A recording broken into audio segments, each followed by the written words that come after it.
আসন্ন টি-20 বিশ্বকাপ থেকে বাংলাদেশকে আনুষ্ঠানিকভাবে সরিয়ে তাদের জায়গায় স্কটল্যান্ডকে অন্তর্ভুক্ত করেছে আন্তর্জাতিক ক্রিকেট কাউন্সিল আইসিসি। শনিবার ২৪ জানুয়ারি এক প্রতিবেদনে এমনটা জানিয়েছে ক্রিকেট-ভিত্তিক ওয়েবসাইট ক্রিকবাজ। আইসিসির প্রধান নির্বাহী সিইও সঞ্জু গুপ্তা আইসিসি বোর্ডের কাছে পাঠানো এক চিঠিতে বিষয়টি নিশ্চিত করেছেন। বোর্ডের সব সদস্যের কাছে পাঠানো ওই চিঠিতে উল্লেখ করা হয়েছে যে বাংলাদেশ ক্রিকেট বোর্ডের বিসিবি-এর দাবি এবং অবস্থান আইসিসির নীতির সঙ্গে সামঞ্জস্যপূর্ণ নয়। যেহেতু বিসিবি আইসিসি বোর্ডের সিদ্ধান্ত মেনে নেয়নি, তাই এই মেগা ইভেন্টে বাংলাদেশের পরিবর্তে অন্য একটি দেশকে আমন্ত্রণ জানানো ছাড়া আর কোনো বিকল্প নেই আইসিসির হাতে।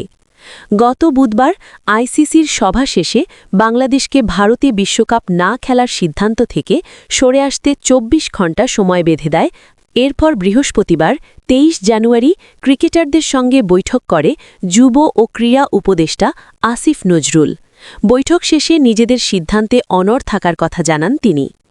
বাংলাদেশের বিকল্প হিসেবে স্কটল্যান্ড সি গ্রুপে জায়গা পাবে।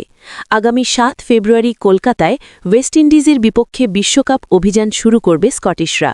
এরপর ৯ ফেব্রুয়ারি ইটালির বিপক্ষে এবং ১৪ ফেব্রুয়ারি একই ভেন্যুতে ইংল্যান্ডের বিপক্ষে খেলবে।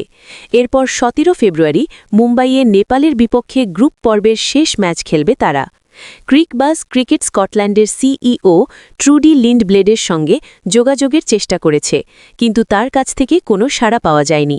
তবে এই ওয়েবসাইট জানতে পেরেছে দুবাই ও এডিনবার্গের মধ্যে যোগাযোগ হয়েছে।